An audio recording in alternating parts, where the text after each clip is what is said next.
Good morning, and just want to bring you a market update here. Not so much with the grain and livestock markets, but just taking a step back and looking at the big picture. And it does affect your farming operation. The first thing we really want to hit on is inflation. I mean, inflation was really hot back a couple of years ago and has cooled off in here. But the thing you got to keep in mind, and we hit on this on last night's or on Sunday night's comments, that inflation is really created in Washington. And if the Washington's going to throw more money at housing, housing's going to go up. If they throw more money at healthcare, healthcare is going to go up.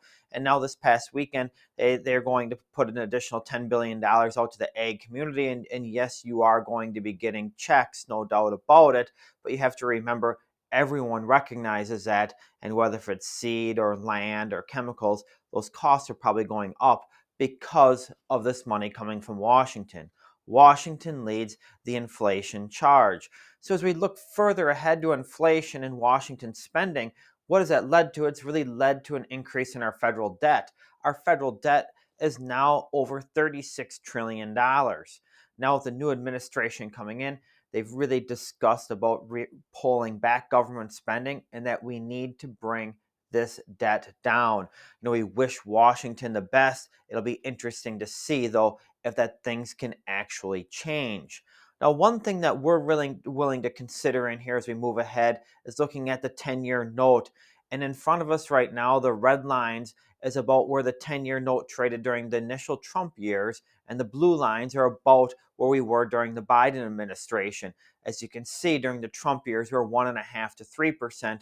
Now we're in about the 3.3 to 4.8% range. So the one thing that we would bet on moving ahead is we just believe these interest rates will work their way lower. We know there's some argument in here that inflation isn't completely under control, but on the other hand, we think that these interest rates will come down. And the biggest reason why is that will lower our expense on servicing the debt. Just keep this in mind. If interest rates come down 2%, we'll save over $700 billion a year just on interest payments alone. The other thing we want to hit on is the dollar index that's always talked about with commodities and exports. Again, you can see the dollar index traded much lower during the Trump years than the recent Biden years. The big reason why is the dollar always moves based off of your own interest rates. As our interest rates firm, the dollar index firm. Since we're betting on lower interest rates as we look ahead in here right now, we believe that dollar index would end up rolling lower than at that time. Now, as we look at wrapping things up in here, this is our big focus with these markets, is that we believe this change in administration, we will see some things going on. Now, we just admitted that we think interest rates can come down from here and right now. The other thing that we'd be betting on is crude oil futures could work their way down. During the Trump years, we traded $45 to $70 on crude oil. During the Biden years, it was $65 to $90.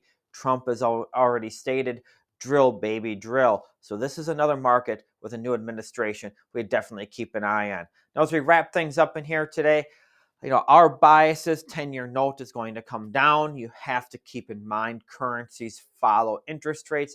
The other thing is on crude oil can weaken up, but we have to keep in mind we need to refill the strategic petroleum reserve. So as crude oil sags below $70, you can see some buying from the government coming in here. These are all things that don't necessarily are targeted towards corn or soybean prices, but you really need to keep this in mind on the big picture because they are going to affect your overall farming operation. We'll keep you posted with these markets. Have a Merry Christmas.